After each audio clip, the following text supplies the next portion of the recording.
Hi, I'm Barry Keatley, and this is my story and basically what happened to me. I grew up on a farm, started driving machines at a very, very young age, way sooner than anybody should be driving machines, but we would have been driving tractors and all around the farm at the age of 6. Would have been doing physical manual labour through all the years and that as well. And I grew up thinking I was indestructible. I was stronger than most men. I could drive most of anything, and I always had the idea in the head if I stopped, the world would have to stop. I used to work every hour that God sent me, and never took into consideration my own personal safety or my personal well-being or that either. My story began, as I said, driving machines on farms and all of that. I progressed then into construction, where I would have worked in construction and quarrying and stuff like that. But there wasn't enough hours a day for me. I used to be driving lorries, diggers, bulldozers all day long.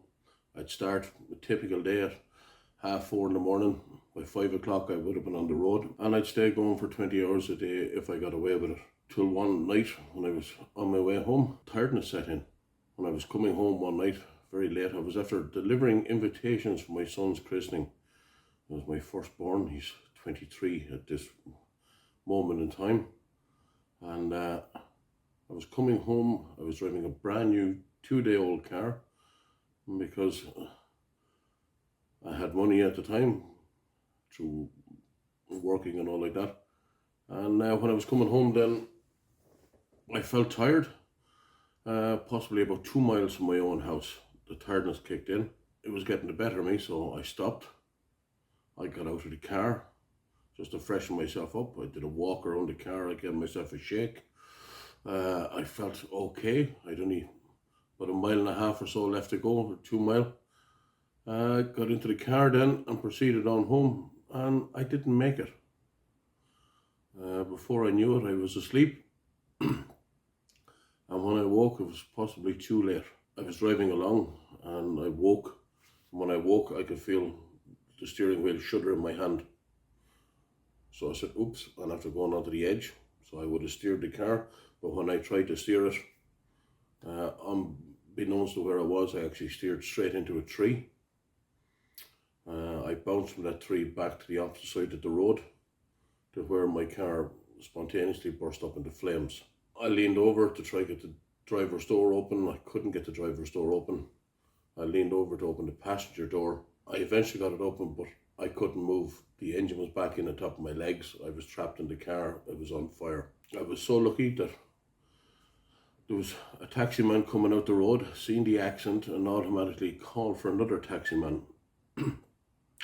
Both taxi men arrived on the scene. They came to try to pull me out of the car. They couldn't get me out. They went around then to try the driver's door to see could they prise that open. They couldn't get near that side of the car with the actual flames were coming in on top of them. They came back around to the passenger door to tell me that they couldn't get me. It was hard at the time. I've not been known never to curse in my life, but I think I put a few curses upon the men if they didn't get me out of that car. But all of a sudden things changed. My 2 legs were able to rise up in the air. I said, lads, my legs are rising up and now I'm free. And with that, the 2 men pulled me from that car. They pulled me about 15 foot away from the car, and then the car was gone. It was after disintegrating into a furnace. Car was gone. Those 2 men saved my life that night, and those 2 men was a man called Mick Deverell and PJ Pender, and yeah, I owe my life to those 2 men for pulling me out of that vehicle that night. From there then I was taken by ambulance up to Naas General Hospital, where my injuries were a little bit more than they were able to deal with. So I was practically mummified there because of all my burns and breakages, and I was transferred to Tala Hospital. When I got to Tala Hospital, the diagnosis was that they were looking at to amputate my left leg because it was just more or less held on with skin at the time. Everything had been crushed in it. I was very fortunate. I got a man called Mr. McElwain who seen it as a challenge, went about rebuilding me. Through many, many surgeries along the way, they managed to put me back together. So inside my left leg is fully reconstructed. The medical terms would have been that I did the fib, tib, femur, acetabulum, pelvis. And I had already previously broken the L4, L5.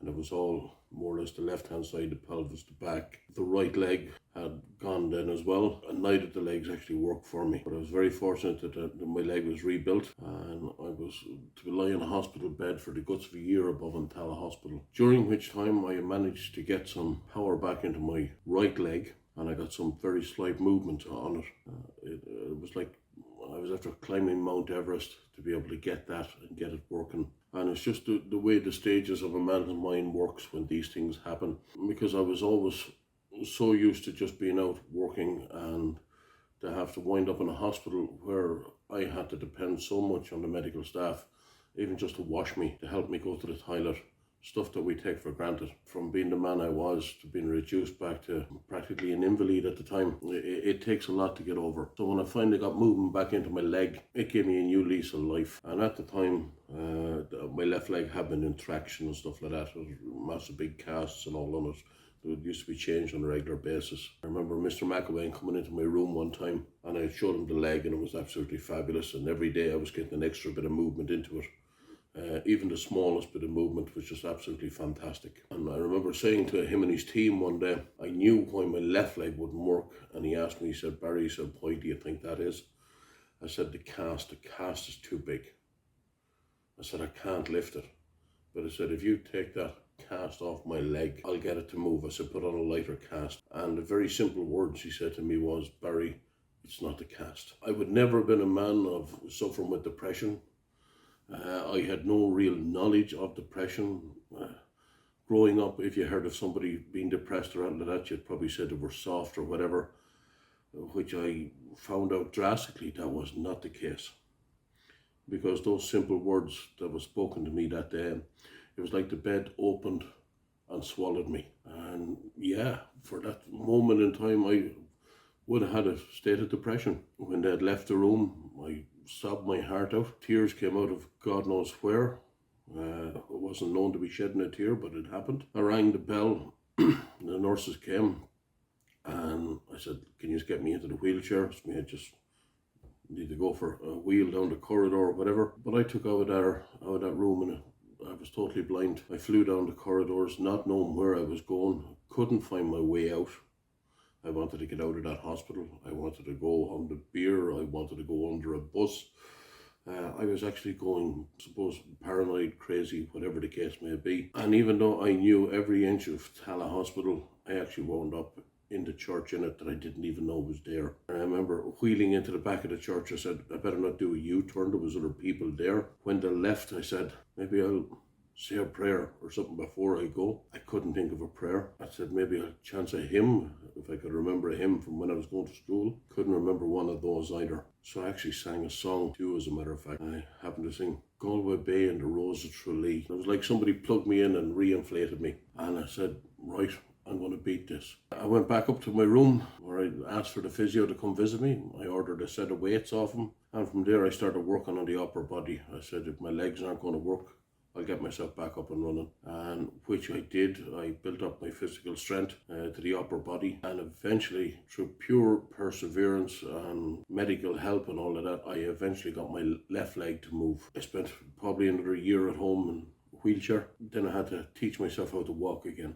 I remember the first time I got into a swimming pool. The stuff we take for granted, but it was the first time I got into a swimming pool where I was able to be unaided, and I actually felt like a man again because I was able to stand. I was able to use my two legs again, which gave me inspiration to get back walking. Bearing in mind I had a young son at home and a daughter and that as well, so they're my inspiration to get up and get moving again. My message is there's none of us indestructible, regardless of what we think. Tiredness, I reckon, is probably one of the biggest killers out there. Stop. We all have our limits.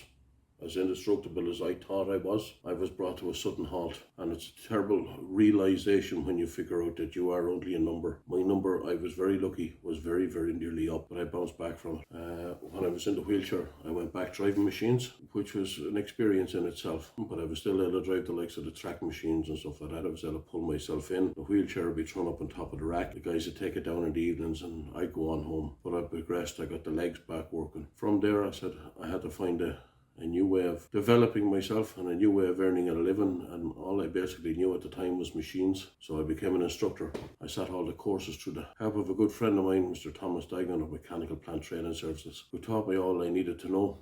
in that particular area. I did a qualification through the IITD, given my qualification and certification and training. From there I applied to Solace. I became a Solace instructor, and I turned my knowledge into being able to help people, assess people, test people, and share my story with them. From there I said there had to be a new way of teaching people.